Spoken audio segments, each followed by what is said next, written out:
Hi everybody and welcome along to episode 25 of Percussion Discussion. Seeing as it's the 25th episode, it's a bit of a landmark. I thought let's go all out. Let's get a massive guest. We've had some amazing guests. The last one was incredible with Mr. Simon Kirk. And Simon very kindly helped me out with this next guest big time. What can I say about him? A lovely guy, a funny guy, a great drummer.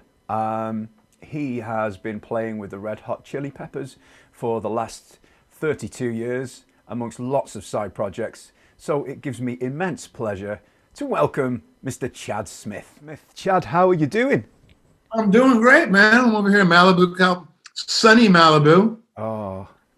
And what is it, February, whatever it is, middle of February. And 16th, yeah. And, over the rest of the U.S. is like dying in some kind of deep freeze, and we're basking.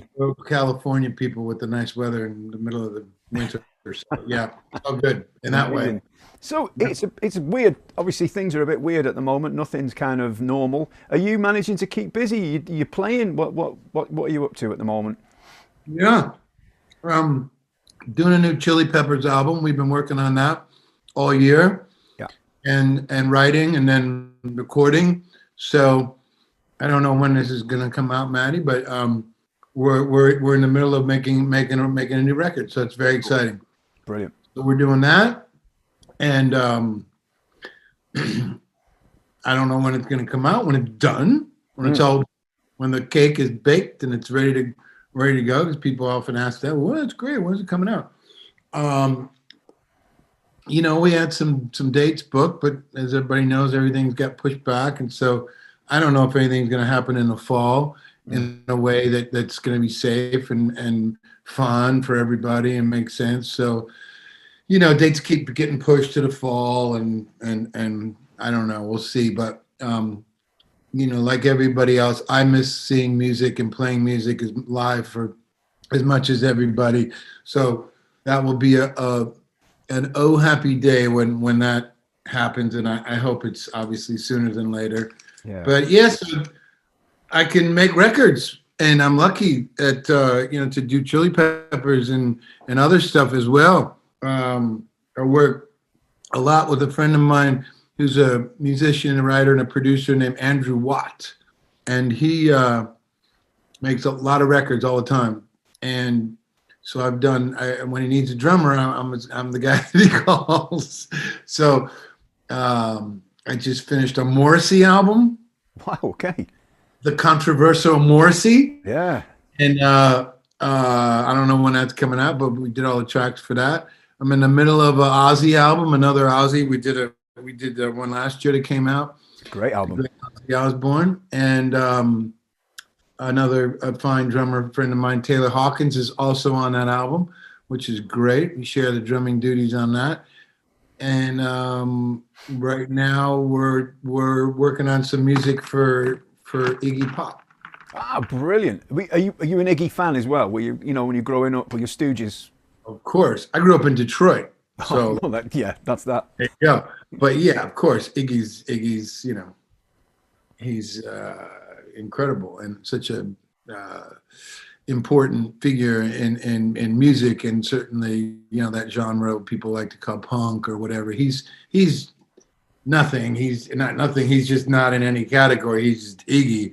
But yeah, the Stooges and the MC5 to me were probably the beginning of that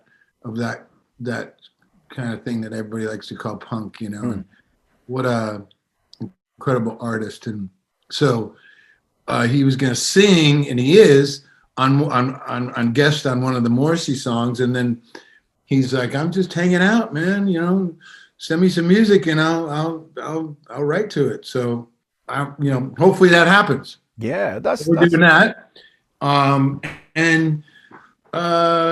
just trying to stay busy and keep it from, like everybody else, not being too much of a Groundhog Day every day, doing the same thing, because we're kind of stuck where we are.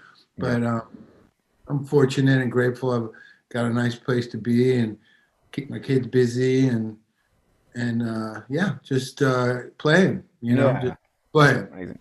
And I have to ask, how was playing with Ozzy? Because I had that album, I bought that album, and I didn't realize it was you on drums until about, I don't know, a month ago. Because it was a 2020 album, that wasn't it? Was it last So year? yeah, it came out like a year ago. It's a great album. How did you find that experience? Oh man, um, you know, me like probably most people, if you like that kind of music, I mean, Black Sabbath was that's their pinnacle. They're the kings of that. And there's only one Ozzy who has that incredible instrument. You know, his voice, no one sounds like him, and he's still singing great. And so, yeah, it came about because, again, my friend Andrew was working with Post Malone, and Post wanted Ozzy to guest on one of his songs, and Andrew wrote a song. I played drums on it, and we had Ozzy come in and sing on it, and he was incredible. I didn't really know him. We probably met, but only in passing, you know. Yeah. He's just Ozzy. He's just funny and just great, and was totally into it. He hadn't been doing anything. He had gotten hurt. He had fallen and hurted his neck. Yeah. And so the first time he was really like doing anything creative for 6 months. And so it was a real fun thing for him to be part of. He didn't even know who Post Malone was. He was like, the fucking Postman. That doesn't surprise But me. his daughter was the one that kind of knew Andrew, and Kelly came with him. And after Ozzy sang and left, and she was almost like so emotional. She's like, I haven't seen my father that happy in 6 months. He's been miserable around the house. He's not getting better. He's not bouncing back. And we were like, fuck, man, let's write some songs for Ozzy. And if he wants to make an album, we'll do it, you know. And everything happened really quick. Called Duff from Guns N' Roses. Yeah. He came on board, and we literally wrote and recorded all the basics, like 9 of the 11 songs or whatever that are on the album, in 4 days. Really? Just cranked it out. That's incredible. Got a riff, bam, bam, bam, bam, bam. Okay, couple takes, good. Let's do another one. Let's do something that has some stops in it, because everybody loves it when Ozzy sings by himself. Like, we had a little picture in mind, you know, writing for him and what we wanted to, what as fans we would want to hear, you know. And Matt, for me, the main thing, I just wanted to make it swing, you know, as much as I could. Like Bill Ward was and was with Sabbath, such a swinging drummer, you know, over those heavy riffs. That's what made it so special. And I just wanted to, that was my main thing, you know, is obviously play musically and write for the song and everything, but the feel of it, I wanted to, I listened to some other of Ozzy's solo album. No disrespect to any of the drummers or other musicians, but it was, you know, people think of this heavy as like, you gotta like kind of, you know, Neanderthal it and bang away. And it was, and you know, Bill played with a lot of power, but he had that finessey, swingy, jazzy thing. Yeah, definitely. Cool. Yeah. So I'm not a jazz player, but again, I kept that in the back of my mind, trying to, you know, do that. And you know, I think it turned out great. It was just so much fun, you know, making it for him. And he's just a special guy. And he was so appreciative. And so he loved it so much. He's like, let's do another one. No, it's a fresh sounding album. It really is. I didn't realize it was written and recorded so quickly, but it is a different sounding album. Probably why, because we didn't labor over it. It wasn't songs that anybody had, or I think a lot of times the best stuff when you're inspired comes in a spontaneous kind of way, and we were just all, you know, again had that goal and that focus, and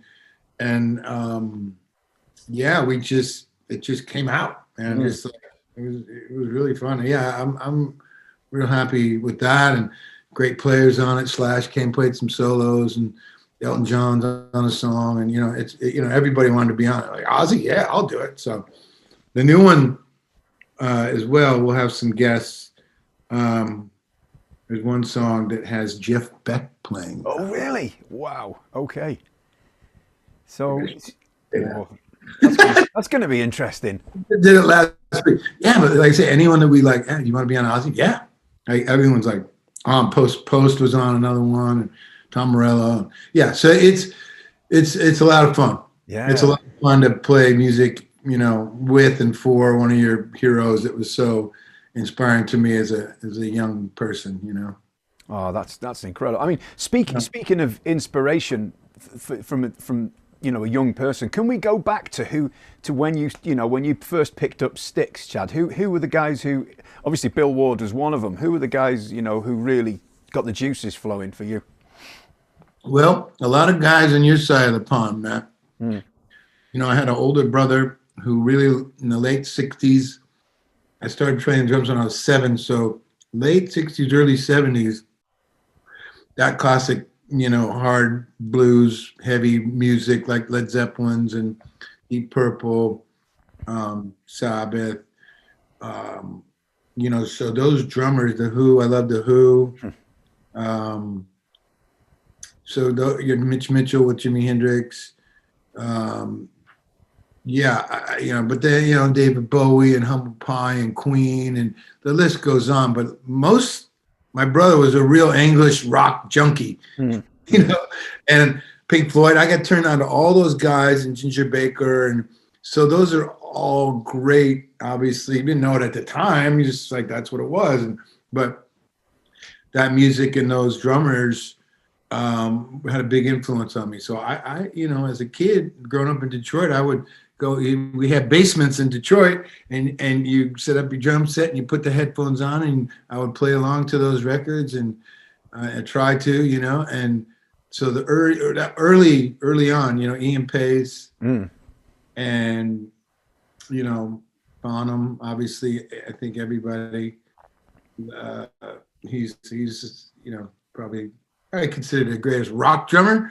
Yeah. But I just love Led Zeppelin. I just love that music and all that music. So yeah, I'd say Mitch, Keith Moon, with the wildness of it and the personality and the I'd never heard anybody put cymbal crashes in the middle of fills, and like, whoa, back then it was before it was kind of straight, Ringo and those guys, and beautiful parts, but Moon just was so, and then you would like read up about it, and there was no media, except for magazines, and maybe you'd see somebody on television once in a while. And those bands and those guys were just dangerous, wild, crazy, drug, sex, rock and roll guys. So by the late 70s, when I was in high school, I was like, that's what I want. I want to do that. That looks great. Were you obviously sport for me? I want growing up in Detroit, rock and roll lifestyle, much to the chagrin of my parents. Were you a Kiss fan, Chad? What? Were you a fan of Kiss? Big time. Yeah. But I love Kiss for their music. No offense. And my brother would be like, Kiss sucks, man. I can't play them. Yeah, but they don't breathe fire and levitate their drums and spit blood. Like, I love the show, like the blowing up of it, like Alice Cooper and him. Like, I love the show part of Kiss. Yeah, I was all in. Loved it. Yeah, and obviously they were a Detroit band as well, were they not? No, they're from New York. They're from Long Island, but Detroit adopted them. Right. Okay, I see. Really did. They have the Detroit Rock City song. Yeah, of course. I was at the concert. That's a picture of the Kiss Alive album from 1975 or 6. I was on the back cover. There's a picture of these two guys like holding up a sign, looking very Midwestern mullet, mid-70s. And that was Cobo Hall, and it was May 16th, 1975, my second concert I ever went to. Really?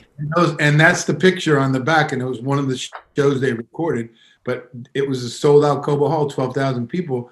And I was at that show, and I saw the guy take the pictures. I was literally on the aisle in 12th row, and those guys were like 5 or 6 rows behind me.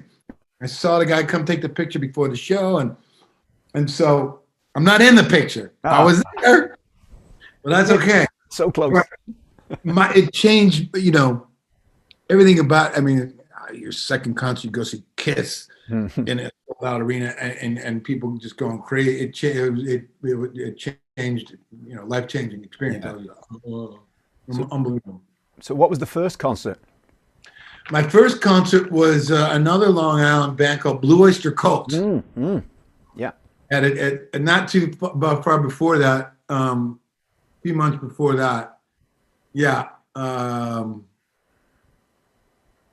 think I smoked a lot of weed. I don't really remember too much about it. I was like at the beginning of my pot smoking, and I was with older kids, and I wanted to be cool and all that stuff. Yeah. But the Kiss show, yeah, incredible. Yeah, life-changing. Amazing. Well, so are you pretty much a self-taught player, Chad? Did you ever have lessons? I didn't take private lessons. I couldn't afford to have any private lessons, but so mainly I learned, certainly at the beginning when you're that young, you're just kind of banging on stuff. But when I was in fifth grade, I don't know how old you are in fifth grade, but I'd started to take lessons in school. And we had a teacher that would kind of teach. He could kind of teach a little bit of most of the instruments. And so I'm in grade school, and there's a book called Haskell Har, like snare drum rudiments or very pretty simple stuff, but just learning quarter notes and half notes and eighth notes and putting together stuff. And so I got my lessons in school and played in school bands. And so, but I never took private lessons. I think I ever took private. No, I did not. But I was all in, and public school in Michigan was great back then. You could have certainly once you got to high school, there was a marching band, there was a jazz band, there was a symphonic band, there was a music theory class. And I didn't like anything else about school, so luckily I would do well in those classes, so it would average out to not so well grades in my other class. But I think it's really important to have that in school, not as an elective, but part of school. Arts and music is really, really important, because in America, often that gets first thing when the money goes. There's only so much money allotted for programs, and the arts and the music, it gets cut out, and that's a shame. And I would have never graduated from high school, or I maybe would have stopped playing. I don't know, but if I didn't have that in school, so I'm a real proponent of that. I think it's really important to have that, and kids do better in their other classes. The graduation rate is up, the attendance rate is up. They do better in math. I mean, a lot of music is math, counting, all that stuff. So yeah, I like that. I think it's important. But that's good to hear. Yeah, that's and then I just listened to records, man. I just poured over records. I just really wanted to play like those guys, like in those bands, and I would put, like I say, the headphones on and try to make it feel like John Bonham or Stuart Copeland or Larry Mullen or Neil Peart or whoever, I was going through, and I think that was really important, at least for me, to do it like that. And that's a big part of your musical education, playing along with headphones, isn't it? Just getting that feel, and timing is a big part of that, isn't it? You're keeping time with the best. And then, I think so, yeah. I mean, if you don't have other people to play with, nothing better than. I mean, that's one of the things to do. You know what I mean? Absolutely. And you're playing music. It's like the drums are, at least the way I play, and certainly is a more of an accompaniment instrument. You're not a melodic instrument, so you need other people to play with. Yeah. You're keeping rhythm and time, and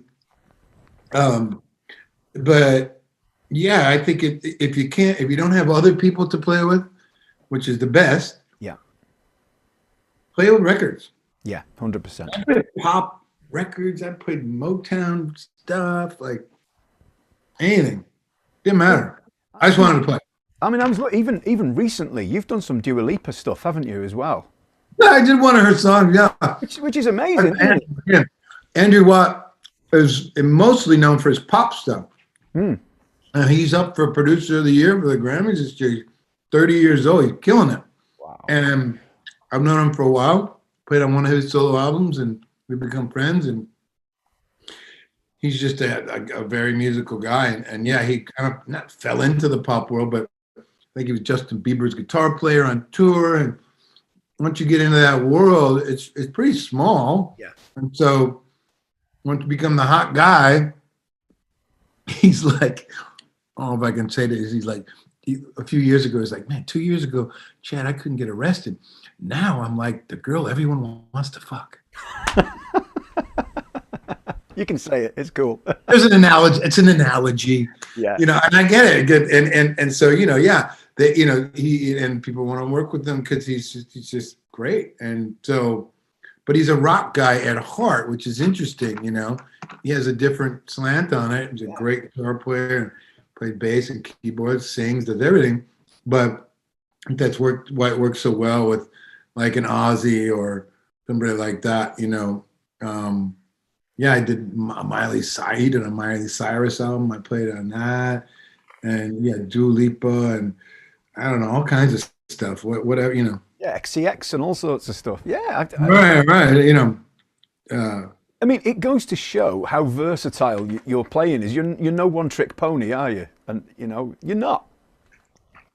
I mean, for the most part, the pop thing is interesting because that's so different from me. Like, you know, usually I go in and kind of people, if they want me to play on their records, I kind of do my thing, whatever that is. And, but you try to fit in, you want to make the artist happy. So I've done stuff, you know, for like artists that don't have bands a lot of times, singers or the Dixie Chicks or Halsey or people like that. And you know, they might have an idea of what they want, but they want you to do your thing, which is great. But you have to kind of be a chameleon and kind of, you know, play what's right for the song. And, you know, there's no drum solos in any songs in it. They're not hiring me for that. So I make it feel good and make it musical. And, yeah, but the pop thing, it's a different thing. But it's fun. It's a challenge, and I like that. You know, it's not being in the Chili Peppers or, you know, with Ozzy a little more freedom and there's a little, you know, you're kind of his band, you know.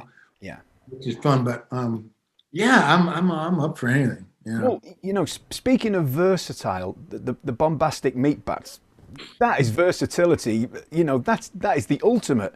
I mean, the first album is a great album. But I loved your version of Stratus, the bonus track. Oh, is that on it? I didn't know that was on it. Yeah, it's on it. The Billy Cobham tune. Yeah, it's a great oh, version. my. I tell you what, it takes some balls for anybody to ever try. And nailed. It's really cool. Did you not know that was on there? I knew we recorded it. I didn't know it came out.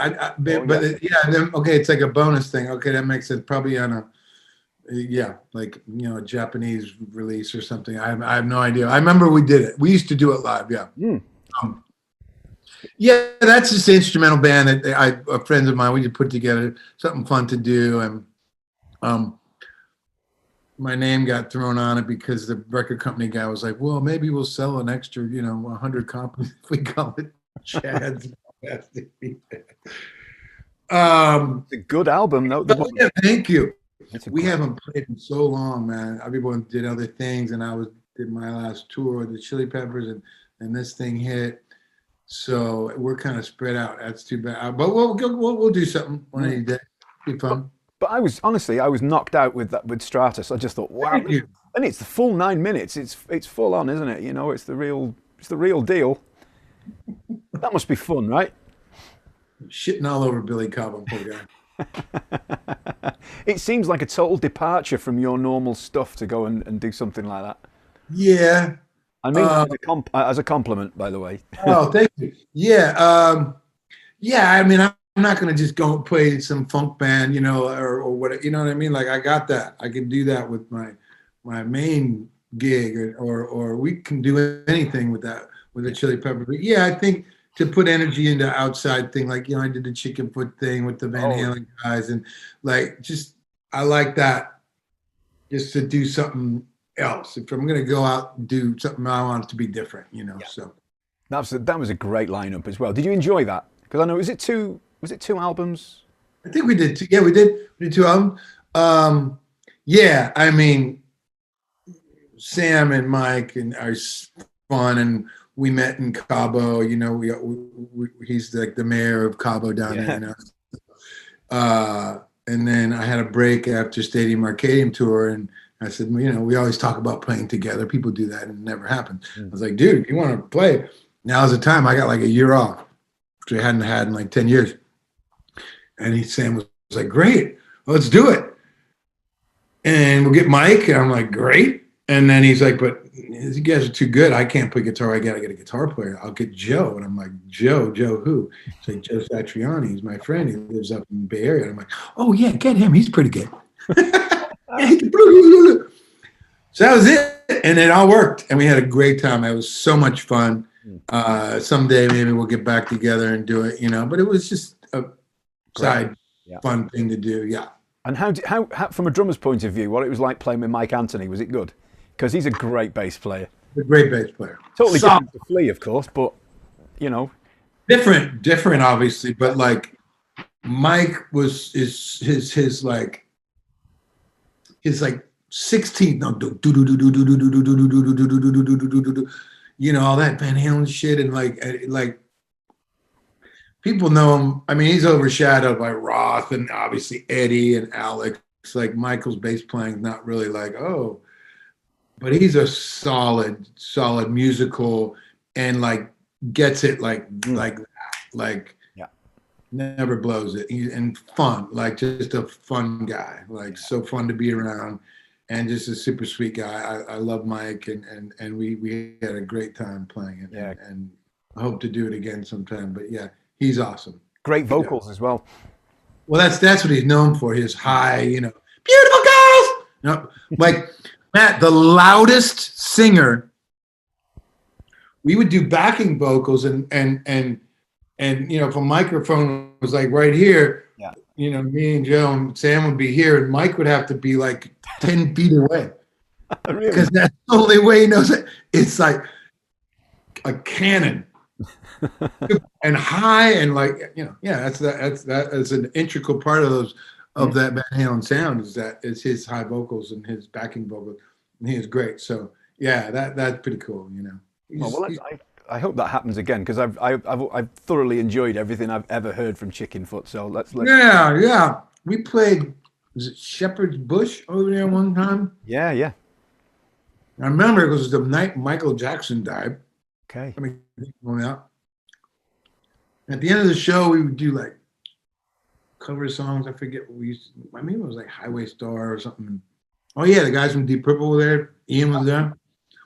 And I sometimes at the end of the show I would like bust up my drums and kind of kick them over a little bit through this floor tom, thinking all the mics are connected to it and the cords, and it wouldn't really go very far.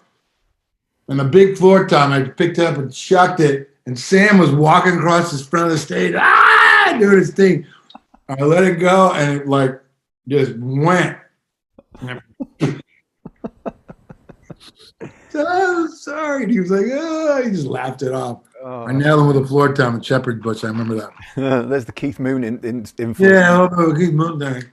Oh, excited. I think the day after Michael Jackson died, I went to see AC/DC at Wembley, so I'd have probably been in town on that night. So there we go. Remember it, yeah. So let's talk gear for a minute, Chad.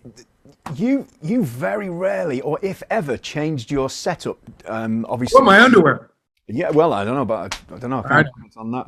It's too much information. But gear-wise, you've always stuck with the same shaped kit, if you like. The same. Do you ever change it? Have you ever no need to change it? I mean, probably since like the mid '90s, it's been the main stuff is one rack, 2 floors, snare, Yeah. cymbal, and then that's kind of my main, like the classic, Yeah. Bonham, whatever. Yeah, of course. That's, at least in the Chili Peppers, I've never felt like I really needed, double kick or, I love the guys that have lots of stuff and lots of different voices, but I've never felt like, oh, I really need that. I'm missing that. Or if I wish I had, higher pitched or whatever. Yeah. So I've kept it pretty simple, and tends for me to, you have to kind of be a little more creative on a smaller kit. But hi-hat, snare, kit, like that's 80% of the shit I do. Yeah. Yeah, absolutely. And so yeah, I just live you start adding, we had a percussionist on a tour a while ago, so I added some octobans and maybe a rototom and a funny cymbal here and something over here. Just stuff, because we're drummers, we like stuff and it looks cool. Yeah, it does. How did you find working with the percussionist as well? Did you like that? A bit of extra? I did, yeah. And he was amazing. He's a Brazilian guy, Mauro Rufosco, who's in David Byrne's band, he's killing it. He's just an awesome guy. And we got him. Flea was in a band called Atoms for Peace with Tom York for a while, and he was in that group prior to that. And so Flea brought him in when we did the I'm With You album in 2013 or 12, whenever that was. So we tracked with him, and he's just like not a Latin percussion player, like more of a I don't want to say noise, but like more like he just played like textures and sounds, and had these weird instruments that he made, and it wasn't like Santana, which is great, but so it fit with us. But he kept great time, and it like frees you up a little bit. This guy's got some bucket with some screws in it, and he's going chicka chicka chicka chicka. So like, cool, man, I can like do this, and it was a lot of fun. We toured, the whole tour with him. He was great. So yeah, I did enjoy that. But he had some shit, and I was like, well, I gotta have some shit too. I gotta have all the fun. It was cool. I'm like, oh, hey, Chad, look, you've had an amazing career with the Chili Peppers. Do you mind me going back to where it started? With the first time you met the guys. Were you in the band from the very, very beginning? Were you, or because I know it was about 88, wasn't it? Was it when you? I joined in 88. The band started in 83. Oh, right, okay. So it was all the four of them. Jack Irons was the drummer, okay, and Hillel Slovak, the guitar player, Flea and Anthony, all went to high school together in Hollywood. So they knew each other, and then the band started after high school, but that's where they met. And so they graduated like me in 80. So, by 83, they'd done other things, and then they started the Red Hot Chili Peppers. So no, I wasn't the first drummer, but sadly, Hillel passed away in 1988. And Jack, the drummer, the band was in a bit of a disarray, and for lots of reasons, it wasn't the healthiest situation going on. And so he was like, I can't do this anymore. I'm gonna, step out. So they needed a guitar player and a drummer, and they had tried a couple other people, and then John Frusciante joined, 18 years old, and then I joined 4 months later. And I didn't know a lot about the band. I knew who they were. Oh, the guys with the socks on their dicks. Yeah. And I was like, oh, they have a record deal? Oh, great. I'll try out for them. I moved to California from Detroit, and a friend of a friend thing, and I know this guy, and he's from Detroit, and they told John, and I came down and played, and that was kind of it. Was just, we just hit it off. Yeah. And I was much different from them, though. They're like these little guys, and they have funny haircuts, and tattoos, and I'm like this big kind of Midwestern guy, and they're like, oh, get this fucking guy out of here, But when we played, there was a special magical chemistry. And so it's just interesting because like all these years later, now 32 years later, and having John rejoin our group again after being not in the band for like 10 years, we do have this, for whatever reason, Matt, we were put on this earth and we found each other and we do this thing that we have a special thing, these four people. And you don't take that for granted when you find that, And so we just have this thing and it's pretty cool. So yeah, but if you would have told me like, oh yeah, you're going to be in the Chili Peppers for 30 years in the Hall of Fame and and play all around the world, I would have went, you're fucking high. I didn't know how long. I was like, the band was kind of this underground college band that was like, teetering on holding it together. And there you go. And here you are. Do you still enjoy it as much as you always have done? I do, man. I do. And it just makes you, even in these crazy times, makes you appreciate it even more. When you don't have something and that I still have it, but I'm not being able to do it in the normal ways that we do it. I love making music. I love making music with other like-minded people, that want to do it. I love being in a band. It's hard. It's crazy. It's up and down. It's it's just life. Yeah. And but it's a big part of my life because I'm very passionate about music. I do. Maybe more than ever. I just love it, man. I just love playing drums. I love music. I love creating. I love trying to do something different. I try to grow and change and get better. Sometimes you succeed, sometimes you don't. That's all part of it. I like talking to people like you and, just like other people that have a passion for music and drumming. I think, I don't think I'm going to get another job now. I think this is what I'm going to do. My mom's always like, well, that's great. But, when you might, she's like years ago. Oh. I'm like, I don't know, Mom. I think I'm a drummer. I think that's it. I'm not going to be an intern at the law firm of Dewey, Cheatham and Howe. Not going to happen. No. And look, I've got one more thing to ask, Chad. Yeah. Outside of drums, outside of music, what do you do to relax? What's your thing when you just want to get away? What's your thing? Is there a thing? Well, I have three small, young boys. Well, one's 15. He was young. Mm-hmm. He wouldn't like to hear that one. And 10 and 8. So they take up a lot of my time, Matt. I'm sure. And a lovely wife who works very hard and with our household makes things happen. So we live, here in California, and nice place to be. And so yeah, I just when I'm not working or doing other things, the projects, Dad's got to be home with the kids, and it's fun, and it's it's different now because they're kind of really at home all the time. It isn't normal, and I feel bad for them because it's not a healthy thing to grow up and not being able to interact with and go to school and do all the stuff you're supposed to do. So I feel for them, but we do the best we can. Yeah, and I just hang out with them, and we go surfing or whatever, skateboarding, and I take them, wherever they want to go, and a couple of them like to do karate and whatever. So yeah, I just want to be around for my kids as much as I can. That's great. Any of them taking up the drums yet, Chad, or is it no? The middle one likes the drums. He's got pretty good time, Matt. And he plays open. Oh, right, okay, yeah.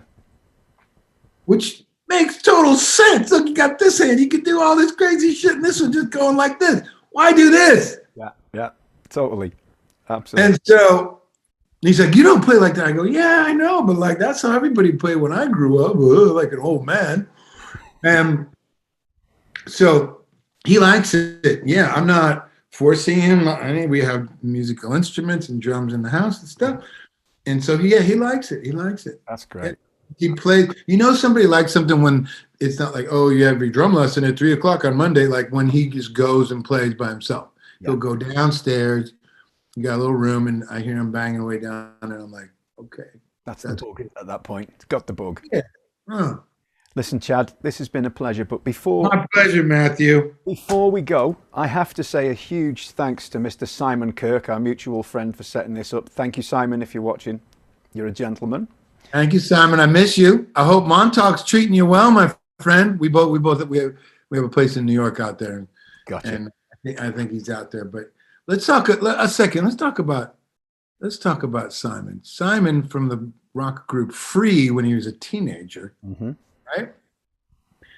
And then not only did they make great records and do incredible things, then he starts a band with Paul Rodgers on Led Zeppelin's label. I don't know if they were the first release or not, maybe not, but on the Swan Song label. Yeah. Bad Company, from the guitarist from Mata Hoople and the bass player Boz from King Crimson. There's a crazy combo. Yep. And went on to make incredible records for years and years. And like Simon, just the way that he played with such purpose and conviction, nothing too fancy. And I don't mean, that's like, he played for the song, man. He and he made it feel good. And that's the best thing a rock drummer can do, in my opinion. But we did get a chance to play together one time in Boston. We played together a few times, and we double drummed at this charity event. And I tend to play kind of loud. And we're set up next to each other. We're playing, I don't remember what songs we were playing. And someone asked him, said, well, what's it like double drumming with Chad? And he's like, it's like trying to piss up the Niagara Falls.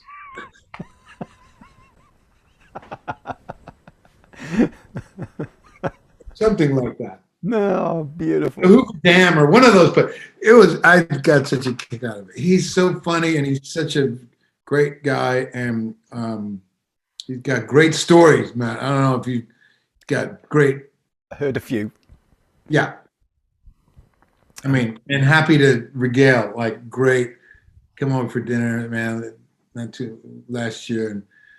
And he's nice. He's happy enough to like indulge fanboy me, like, what was it like when blah blah blah, And he's a sweet man, and we love him. So.